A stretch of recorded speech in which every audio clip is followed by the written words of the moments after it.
ما کان محمد ابا احد من رجالکم ولکن رسول اللہ وخاتم النبیین۔ اللہ تعالیٰ نے قرآن مجید میں ارشاد فرمایا کہ رسول اللہ صلی اللہ علیہ وسلم تم میں سے کسی کے باپ نہیں ہیں، لیکن وہ اللہ کے رسول ہیں اور تمام انبیاء کے لیے خاتم ہیں، یعنی آپ صلی اللہ علیہ وسلم پر نبوت ختم ہے۔ آپ علیہ الصلاۃ والسلام تمام انبیاء کے آخر میں ختم نبوت کا تاج اپنے سر پر سجا کے تشریف لائے ہیں۔ عقیدہ ختم نبوت، اس کی اہمیت کا اندازہ آپ حضرات اس بات سے لگا سکتے ہیں کہ قرآن مجید کی 20 آیات مختلف پیرائے میں، مختلف انداز میں عقیدہ ختم نبوت ہمیں سمجھاتی ہیں، اور رسول اللہ صلی اللہ علیہ وسلم کی 210 احادیث مبارکہ ہمیں یہ عقیدہ سکھاتی ہیں، سمجھاتی ہیں، اور جو اس عقیدے کے لوازمات ہیں ہمارے قلوب و اذہان میں اتارنے کی کوشش کرتی ہیں۔ عقیدہ ختم نبوت کی اہمیت کا اندازہ آپ اس بات سے بھی لگا سکتے ہیں کہ جنگ یمامہ جو مسیلمہ کذاب کے خلاف لڑی گئی، اس میں ہونے والی شہادتوں کی تعداد 1200 ہے، اور شہید ہونے والے کون ہیں؟ صحابہ کرام رضوان اللہ علیہم اجمعین، جو انبیاء کے بعد روئے زمین پر سب سے افضل ترین امت ہیں، لوگ ہیں۔ اس کی اہمیت کا اندازہ آپ اس بات سے بھی لگا سکتے ہیں کہ حافظ ابن حجر رحمۃ اللہ علیہ نے حبیب بن زید رضی اللہ تعالی عنہ کے تعارف میں ایک واقعہ نقل فرمایا ہے کہ جب یہ مسیلمہ کذاب کے پاس پہنچتے ہیں تو مسیلمہ کذاب سامنے کھڑا کرتا ہے اور کہتا ہے کہ اتشہد ان محمد رسول اللہ، بھئی کیا تم گواہی دیتے ہو کہ محمد صلی اللہ علیہ وسلم اللہ کے پیغمبر ہیں؟ فرمانے لگے نعم، میں گواہی دیتا ہوں۔ پھر وہ کہتا ہے کہ اتشہد انی رسول اللہ، کیا تو گواہی دیتا ہے کہ میں بھی اللہ کا رسول ہوں؟ اب اپنے بارے میں پوچھتا ہے، کیونکہ مسیلمہ کذاب نے تاریخ میں نبوت کا دعویٰ کیا ہے۔ تو جواباً حضرت حبیب بن زید رضی اللہ تعالی عنہ فرماتے ہیں کہ انی اصم، میں بہرا ہوں، مجھے سنتا نہیں ہے، میں تیری بات کو نہیں سنا، تو کیا کہہ رہا ہے؟ تو نے ایسی بات کہی ہے کہ زمین پھٹ جائے، آسمان گر جائے، میں تیری بات کو نہیں سنتا۔ تو مسیلمہ کذاب نے اس جرم کی پاداش میں حبیب بن زید رضی اللہ تعالی عنہ کے ٹکڑے ٹکڑے کر دیے۔ یہ واقعہ حافظ ابن حجر رحمہ اللہ نے نقل فرمایا ہے ان کے تعارف میں کہ ان کے ٹکڑے ٹکڑے کر دیے گئے، جسم کے اعضاء کاٹ دیے گئے۔ کس کی خاطر؟ وہ عظیم اور جلیل صحابی اپنی جان کا نذرانہ پیش کر کے جا رہے ہیں عقیدہ ختم نبوت کی دفاع کی خاطر۔ اور یہ عقیدہ ایسا عقیدہ ہے کہ جس کے تحفظ پر ہمیں صحابہ کا اجماع بھی ملتا ہے، تابعین کا اجماع بھی ملتا ہے، یعنی ہر صدی میں مختلف جو علماء کے طبقات ہیں، ہمیں ہر طبقے کا اجماع ملتا ہے۔ بلکہ کہا یہ جاتا ہے کہ سب سے پہلا جو مسئلہ ہے جس پہ اجماع منعقد ہوا ہے وہ یہی مسئلہ ہے، اتنی اہمیت کا حامل ہے۔ نبوت کا دروازہ آپ صلی اللہ علیہ وسلم تک تھا، آپ صلی اللہ علیہ وسلم کے بعد نبوت کا دروازہ بند ہے۔ آپ صلی اللہ علیہ وسلم نے حضرت علی رضی اللہ تعالی عنہ کو فرمایا کہ یا علی اما ترضى ان تكون منی بمنزلت ہارون من موسیٰ، علی کیا تجھے یہ بات پسند نہیں کہ تجھے مجھ سے وہی نسبت ہو جائے جو ہارون علیہ الصلوۃ والسلام اور موسیٰ علیہ الصلوۃ والسلام کی نسبت تھی؟ کیونکہ غزوہ تبوک کے موقع پر حضرت علی رضی اللہ تعالیٰ عنہ کو پیچھے چھوڑا تھا، انہوں نے اعتراض کیا تھا کہ اللہ کے نبی آپ نے مجھے بچوں پر، عورتوں پہ چھوڑ دیا ہے، اور صحابہ کرام ساتھ چلے گئے ہیں۔ تو اللہ کے نبی صلی اللہ علیہ وسلم نے اس موقع پر حضرت علی رضی اللہ تعالیٰ عنہ کو یہ بات فرمائی تھی کہ تجھے مجھ سے وہی نسبت ہے جو ہارون اور موسیٰ علیہ السلام کی نسبت تھی، لیکن آگے عقیدہ ختم نبوت کے تحفظ کے لیے آپ صلی اللہ علیہ وسلم نے فرمایا علی نسبت کا مطلب یہ نہیں کہ پیغمبر، نسبت وہی ہے لیکن لا نبی یا بعدی، یہ بات یاد رکھنی ہے کہ میرے بعد کوئی نبی نہیں ہے. یہ آپ صلی اللہ علیہ وسلم نے مہر ثبت کی ہے عقیدہ ختم نبوت کے تحفظ پر. فاروق اعظم رضی اللہ تعالی عنہ اس امت کے ذہین و فہیم و فتین انسان، کون نہیں آگاہ ان کے بارے میں کتنی ذہانت اور فطانت کے مالک تھے. کئی بار ایسا ہوا کہ ان کی رائے رب کی رائے کی موافقت کر گئی. پیغمبر صلی اللہ علیہ وسلم نے عقیدہ ختم نبوت کے تحفظ کے لیے فرمایا لو کان بعدی نبی لکان عمر بن الخطاب، اگر میرے بعد نبوت کسی کو ملتی تو فاروق اعظم کو ملتی. اب وہ شخص جن کی رائے کی موافقت میں قرآن کا نزول ہوتا ہے، جن کے بارے میں پیغمبر صلی اللہ علیہ وسلم فرماتے ہیں ھذا ملہم من اللہ، اسے اللہ کی طرف سے الہام ہوتا ہے، اس شخصیت کو بھی نبوت نہیں مل سکتی تو ان کے بعد آنے والے کو کیوں کر نبوت مل سکتی؟ اللہ کے نبی صلی اللہ علیہ وسلم نے فرمایا تھا، جیسے آپ صلی اللہ علیہ وسلم نے دیگر فتنوں کے بارے میں رہنمائی فرمائی، بیان فرمایا کہ فتنوں میں کیا کرنا ہے، وہاں پہ اللہ کے نبی صلی اللہ علیہ وسلم نے ادعائے نبوت، دعوی نبوت کے فتنے کا بھی تذکرہ فرمایا تھا. فرمایا کہ میری امت میں 30 ایسے جھوٹے آدمی پیدا ہوں گے جو دجال قسم کے ہوں گے، ان میں سے ہر آدمی یہ سمجھے گا کہ میں نبی ہوں، میں نبی ہوں، لیکن حقیقت میں وہ نبی نہ ہوگا بلکہ دجال اور کذاب ہوگا. اس فتنے کے بارے میں رسول اکرم صلی اللہ علیہ وسلم نے ہمیں آگاہ فرما دیا ہے. اور یہ وہ فتنہ ہے جس کی سرگوبی کے لیے حضرت ابوبکر صدیق رضی اللہ تعالی عنہ آگے بڑھے. آپ کے بڑے بڑے کارناموں میں یہ کارنامہ بھی شامل ہے کہ آپ آگے بڑھے. آپ نے آگے بڑھ کر آنے والے لوگوں کو یہ درس دیا کہ اگر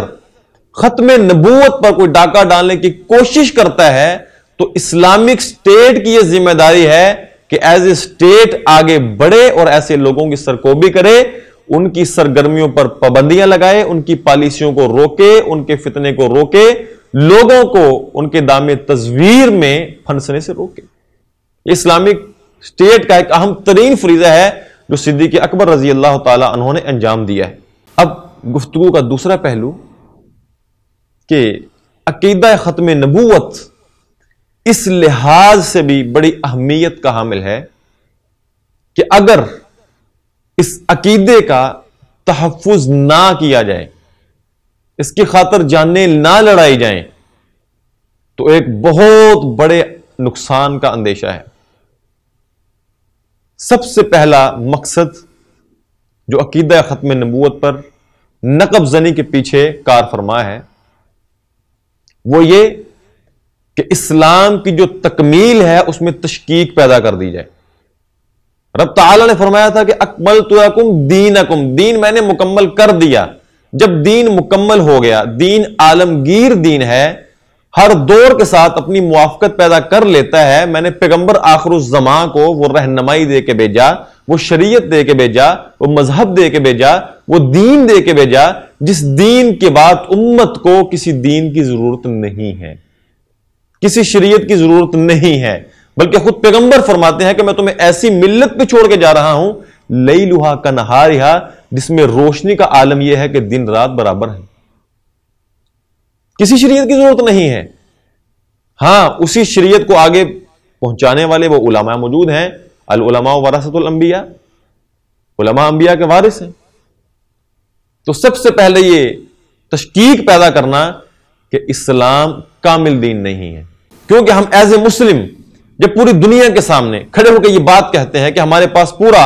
اسلام کی شکل میں ایک نظام حیات موجود ہے جو سیاست بناتا ہے، معاشرت بناتا ہے، معاشیات بناتا ہے، معاشرہ بندی کرتا ہے، شرازہ بندی کرتا ہے، امن پسندی کو فروغ دیتا ہے، ہمارے پاس پورا نظام حیات موجود ہے، لیکن عقیدہ ختم نبوت پر نقب زنی کرنے کا مقصد یہ ہے کہ دین اسلام کی تکمیل میں تشکیک پیدا کر دی جائے کہ مسلمانوں کے پاس کوئی کامل نظام موجود نہیں. اس لیے دعوی نبوت ہوا کہ نبوت کی گنجائش بھی باقی ہے، دین میں تکمیل کی گنجائش بھی باقی ہے، حالانکہ ایسا نہیں ہے. دوسرا مقصد جو اس کے پیچھے کار فرما ہے وہ ہے منصب رسالت اور منصب نبوت جیسے مقدس منصب کو مجروح کر دیا جائے۔ اللہ کے نبی صلی اللہ علیہ وسلم کی سیرت پڑھ کے دیکھیے، جہاں پہ اغیار نے بھی گواہیاں دی ہیں، لیکن جہاں پہ دعوی نبوت ہوا، بعد میں آنے والوں نے دعوی نبوت کیا، ان کی سیرتوں کا ذرا مطالعہ کر لیجئے کہ دشمن کو یہ اعتراض کرنے کا موقع دیا گیا کہ نبی کوئی بھی ہو سکتا ہے، چاہے جیسی گفتار کا حامل ہو، جیسے کردار کا حامل ہو، اس کی چال چلن جیسی بھی ہو، اس کی چال ڈھال جیسی بھی ہو، اس کی مجلس، اس کی صحبت، اس کے لیل و نہار جیسے بھی ہو، پیغمبر بن سکتا ہے۔ حالانکہ نبوت، رسالت ایک بہت مقدس فریضہ ہے جو اللہ کی عطا سے ملتا ہے، کمائے سے نہیں ملتا، کمانے سے نہیں ملتا۔ تو یہ مجروح کرنا مقصد ہے کہ منصب نبوت پر ہر ایرا غیرہ آ کے براجمان ہو سکتا ہے۔ نمبر 3، اس امت کے اندر سے امتوں واحدہ کا کنسپٹ ختم کرنا۔ یہ ایک امت ہے لیکن ایک اور نبی آ گیا، وہ کہتا ہے کہ میں نبی ہوں، امت کو ڈیوائڈ کرنا مقصود ہے۔ تو یہ تیسرا مذموم مقصد ہے۔ اور چوتھا مقصد یہ ہے کہ ہر مسلمان جانتا ہے کہ اس کی عقیدتوں اور محبتوں کا محور بیت اللہ ہے، خانہ کعبہ ہے، مدینہ ہے، مدینہ الرسول صلی اللہ علیہ وسلم ہے۔ کیونکہ وہاں پہ محبوب نے زندگی گزاری، آپ نے لیل و نہار گزارے، آپ پہ وحی کا نزول ہوا، آپ نے ایک معاشرہ تیار کر کے دیا، وہ ایک مقدس سرزمین ہے، امت وہاں پہ جاتی ہے، پورا سال لاکھوں کا مجمع رہتا ہے، پوری امت بیک وقت ایک امام کے پیچھے اپنی پیشانیاں زمین پہ ٹیک دیتی ہے۔ تو مقصد یہ ہے کہ امت کی مرکزیت کو توڑ کر مراکز کو تقسیم کر دیا جائے، قادیان کے ساتھ بھی وہی رشتہ پیدا کر دیا جائے جو بیت اللہ اور مدینہ کے ساتھ ہے،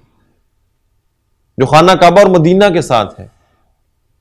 تو یہ مذموم مقاصد ہیں جو عقیدہ ختم نبوت پر نقب زنی کے پیچھے کار فرما ہے، اور ہماری عوام کو اس کے بارے میں جو اویئرنس ہونی چاہیے تھی، جو آگاہی ہونی چاہیے تھی، وہ نہیں ہے۔ یہ خطہ ارضی یہ صرف ایک سرزمین کا نام نہیں، بلکہ یہ مدینہ جیسی اسلامک سٹیٹ کی طرز پر قائم ہونے والا خطہ ارضی ہے۔ اگر ختم نبوت کو ہی مجروح کر دیا جائے گا، عقیدہ ختم نبوت کو چھین لیا جائے گا، نکال دیا جائے گا، تو گویا اس امت سے امت کی روح کھینچ لی جائے گی۔ تو اس لیے ارباب بست و کشاد کو چاہیے، ارباب اقتدار کو چاہیے کہ بغیر کسی تأمل کے ایسے لوگوں کی سرکوبی کریں جو پاک پیغمبر صلی اللہ علیہ وسلم کے اس مبارک منصب پر نقب زنی کرتی ہے۔ یہ آپ کی کھلی توہین ہے۔ ان کی سرگرمیوں پہ نظر رکھی جائے، ان کو روکا جائے کہ وہ اپنے عقائد کو فروغ نہ دے سکیں، سادہ لوگ مسلمانوں کو اپنے دام میں نہ پھنسا سکیں، چاہے وہ ویلفیئر کے بہانے پر ہی کیوں نہ ہو، کہ ویلفیئر کے کام کے پیچھے، انسانی ہمدردی کے کام کے پیچھے، ہاسپیٹل کے اندر انسان کا جسم تو تندرست ہو جائے لیکن روح بگڑ جائے، ہسپتالوں کے اندر لے جا کر انسانی ہمدردی کے نام پر، انسانی علاج کے نام پر عقائد بگاڑ دیے جائیں، مسخ کر دیے جائیں، عقیدہ ختم نبوت کو مجروح کر دیا جائے، عقیدہ ختم نبوت کی افادیت، اہمیت، ضرورت، مقصدیت یہ ختم کر دی جائے مسلمان کے دل سے، یہ ناقابل منظور سرگرمی ہے۔ اس لیے ابوبکر صدیق رضی اللہ تعالیٰ عنہ، اسلامی خلفاء جو ہیں، ان کی سیرت ہمیں یہ درس دیتی ہے